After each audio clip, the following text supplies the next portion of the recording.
First exercise we'll be doing is the 90-90, and this is a great exercise to help maintain hip mobility and also to gain hip mobility and to keep your hips in really good shape. So this exercise has lots of different parts to it.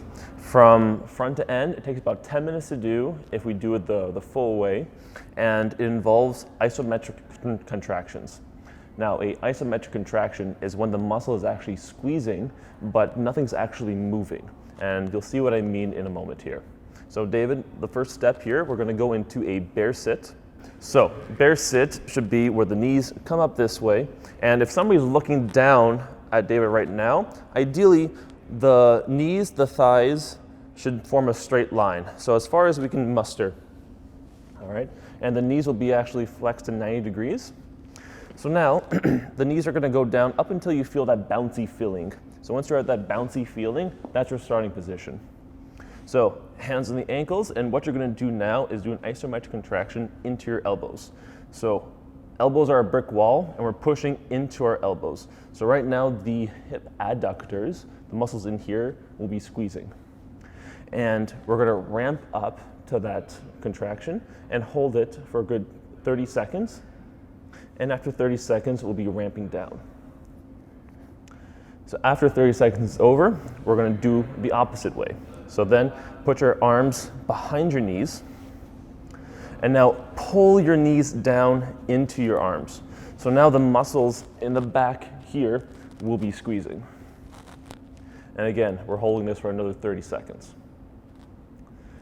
And once that's over, we repeat that once more. So we put the arms on the inside, and we squeeze the knees up into the elbows, nice and tight.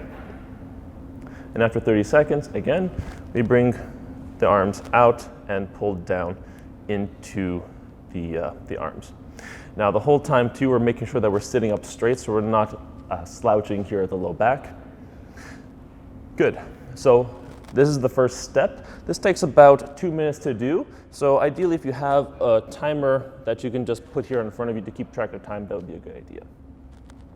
The second step is putting one knee inwards. There we go.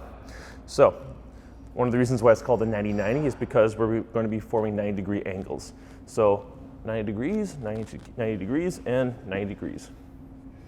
So the first step is you're going to be facing your front leg nice and tall. And staying nice and tall, we're just going to be leaning forward up until you feel a stretch in that glute. And you can kind of play around with different angles as well if you're leaning straight forward or a little off to the side, wherever you feel the most stretch is okay. So once we're here, David, do you feel a stretch? Perfect. So what you're going to do is take this hand, put it on top of your knee, and you're going to be doing an isometric contraction here. So you're going to be pulling up into your hand, but also at the same time, you're going to be pushing your ankle down into the floor. So imagine this motion is happening right now. And we're holding that for 30 seconds. And after 30 seconds are over, then we do the complete opposite. So we're pulling our knee into the floor while trying to bring this up overhead. And again, this is an isometric contraction, so nothing's actually going to be moving in this case. If you have a little bit of trouble kind of visualizing this, what you can actually do is take this hand and try to pull your knee off, but keeping your knee down here. So keep your knee down, but try to pull it up. That'll help you work those muscles just a little bit more. Good. So once 30 seconds is over, then we do the first step again.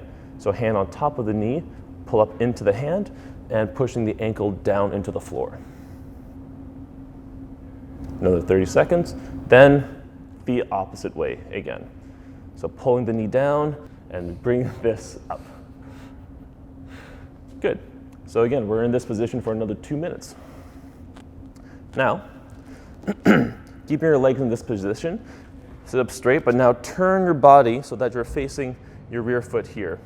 And if you want to lean back a little bit more, that's okay. So you can lean back this way. That's good. So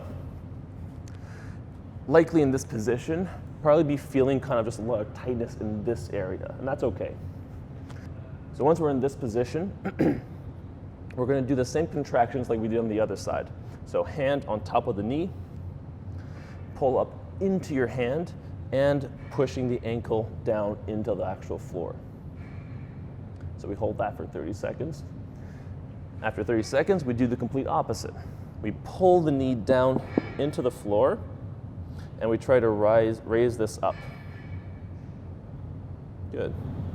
So again, all the muscle contraction you'll be feeling, all the muscle squeezing will be up in here in the hip. After 30 seconds, we do the first step again. So pull up into your hand, pulling this down into the floor. So we're kind of doing this motion and the opposite way. Good. So pulling down into the floor and pulling up into here. Good. And relax.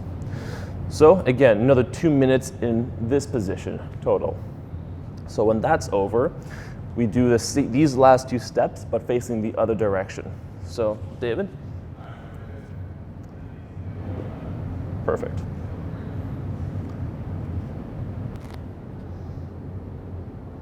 So altogether, this mobility drill takes 10 minutes to do. Ideally, it's best done at the end of a training session or at the end of practice.